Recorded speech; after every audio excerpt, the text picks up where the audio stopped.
As a creative person, you need a space that is separate from the material pressures of your life so that you can allow those inner processes, your inner attention, your inner aspiration to grow and flourish.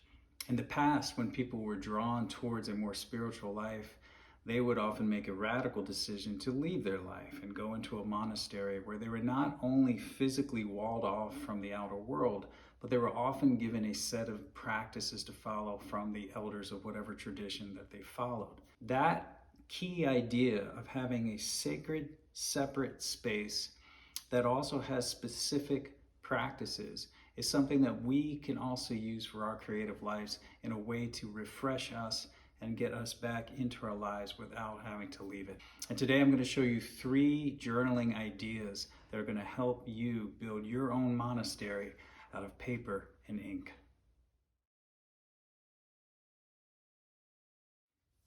Learning to write your thoughts down can be a major tool when it comes to training your focus.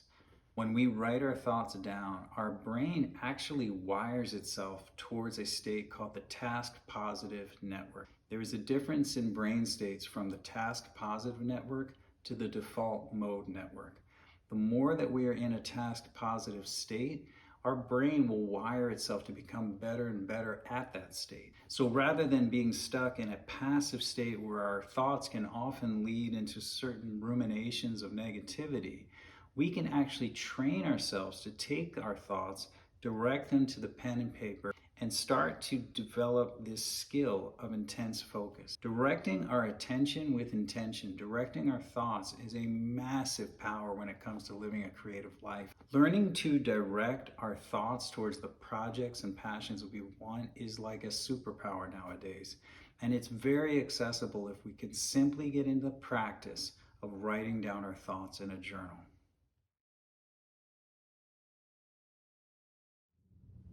The very nature of writing in a journal forces us to engage with the structure of language and the very physical structure of the pen and paper itself.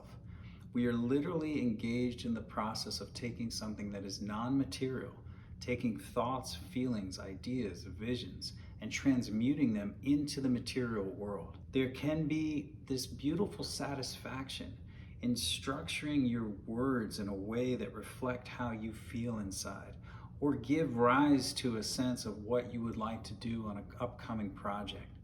This ability to move from the immaterial internal world into the outer world cannot be overemphasized.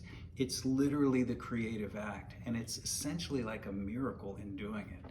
When you journal on a daily basis, you put yourself in the position to start to take that seriously, that you actually have the capabilities to take what's going on inside, all your big thoughts, all your dreams, your visions, your ideas, and make them into a real thing that exists in the world. Now, this may not be the end state of how you want your project to look, but I would suggest that without taking that initial phase seriously of writing it down in a journal, it's going to be really tough to go any further beyond that.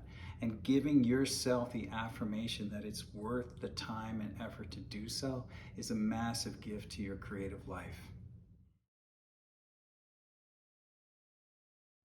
One of the beauties of this idea of the paper and ink monastery is that it can expand and reflect your growth as a creative person.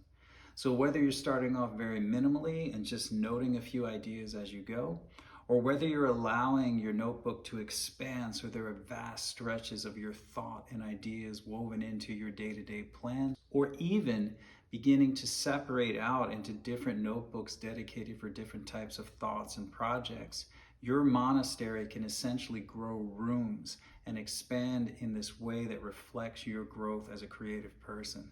So I hope this was helpful. I hope that you like the idea of creating a paper and ink monastery. And if you do like it, I'd love to hear how this affects your creative life.